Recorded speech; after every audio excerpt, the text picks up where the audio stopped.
Assalaamu calaykum. Waxaan ahay gabar Soomaaliyeed anigoo akhrisanaya kitaabka akhrisanaya kitaabka Quraanka Kariimka. waa u jeediin Allah dhexdana waa u jeediin kitaabku inuu yahay ayaa waxaan ii sheeg kitaabkii caruurta iska lahayd kitaabka oo isticmaalaysay kabacdi kitaabkii baa meeshan gadaala fuqday.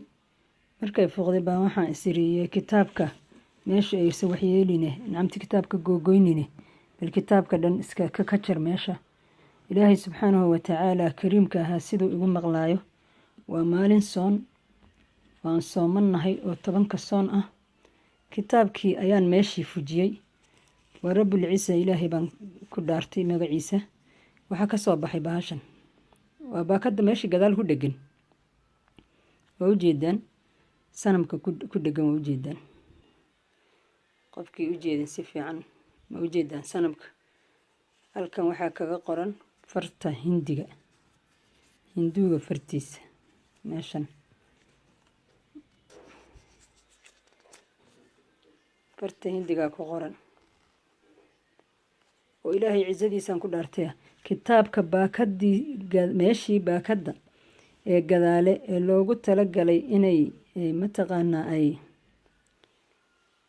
nacamti lagu adkeynayay waan naxay meeshii baan si fiican kitaabkii baan waxa siri maxay tahay sanamka meesha ku dhex jira waa furay. haddaan kitaabkii furay waxaana ku dhex jira waad u jeedaan waa rabbi ilaahay magaciisa waa ka fiiqay meeshii kalaan fiiqay haddana waa taas alqur'aanul kariim kor ku taala alqur'aanul kariim soo ma jeedin ku taala labadooda meeshan iyo meeshan sidana iskugu dul dheganaayeen sidaas iskugu dul dheganaayeen dan kitaabkay ku sii wada dheganaayeen kitaabkay ku wada dheganaayeen oo ilaahay ogyahay. markaan arkay baan ka jaray haddaan wixii dib u eegay oo dib u fiiriyay waa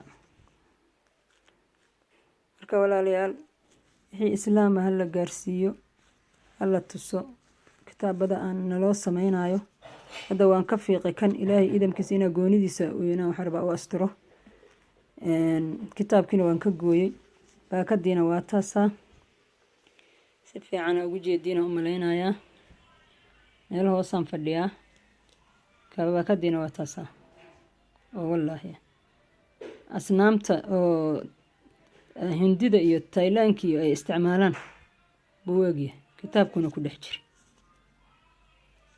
aniga ayaa ilaahay subxaanahu wa tacaala anigoo duhur tukaday ilaahay subxaanahu wa tacaala i tusay waanan ka fiiqay kulley xaq bay u tahaan u malaynayaa inaan ka fiiqo baakadana goonideedaan lahaa aada islaamka ilaahay u tustid. assalaamu calaykum waraxmatullaahi wabarakaatu.